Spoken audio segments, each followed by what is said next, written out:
Hello everyone, my name is Slade, I'll be your host, and welcome to Star Wars Did You Know? The Lancer-class frigate was a 250-meter-long anti-starfighter frigate, built by Kuat Drive Yards. The prototype was originally launched just a few short months after the Clone Wars, originally in response to the pressure from CIS starfighter forces. However, since the Clone Wars had ended, the design was abandoned. It would not see the light of day again until after the Battle of Yavin, when the efficacy of Rebel Alliance starfighter tactics became apparent to the Galactic Empire. Armed with 20 AG-2G retractable quad laser cannons and carrying 40 troops, as well as 2 shuttles and a small launch bay, the Lancer frigate was designed to screen larger capital ships from incoming starfighter attack. Its chief supporter within the Imperial Navy was one Admiral Elon Drez, who proposed the design as an answer to the Rebel Alliance's starfighter tactics. Suggested doctrine would have had 1 or 2 Lancer-class frigates escorting each Imperial Star Destroyer, providing them ample cover against Rebel Alliance starfighters, which Imperial TIE fighters had increasingly failed to counter. However, the Imperial Navy would ultimately not adopt the Lancer frigate due to a number of issues.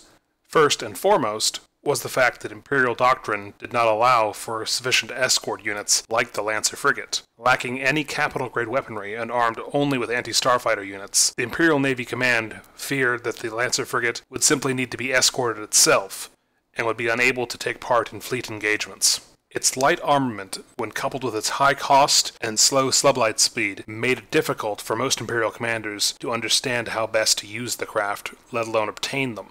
And those that ultimately made it into the Imperial Navy prior to the Battle of Endor served predominantly in planetary defense roles, rearguard, interdiction, and anti-piracy patrols. It would not be until after the Battle of Endor, when Grand Admiral Thrawn returned from the unknown regions, that he recognized the usefulness of the Lancer class. Rather than using it to screen his capital ships, he would instead send the Lancer class to attack New Republic strongpoints, forcing New Republic starfighters to attack the Lancers, or risk the craft would attack the station or planet in question. Used in this manner against the predominantly starfighter-based defense forces of the New Republic, the Lancer class earned a fearsome reputation. However, it was a short-lived reputation.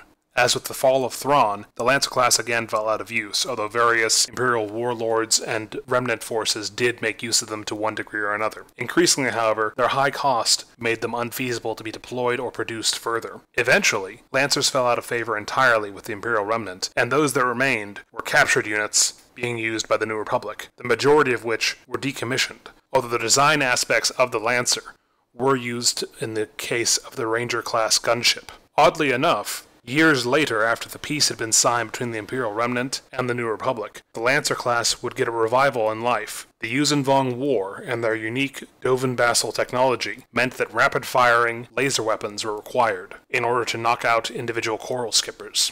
The New Republic, having a large stockpile of Lancer frigates sitting around and decommissioned, rapidly recommissioned the craft and used them again in their original role as anti-starfighter ships to eliminate the Yuuzhan Vong threat of mass starfighter tactics, ironically utilizing the craft in the exact manner that the original designers had intended over 40 years prior. Alright everyone, that's the end of the video. I hope you enjoyed it. If you did, feel free to like and subscribe. There'll be more content coming. If you've got any questions or comments, by all means leave them and I'll be responding to them shortly. Until next time, this is your host Slade, and this has been Star Wars Did You Know?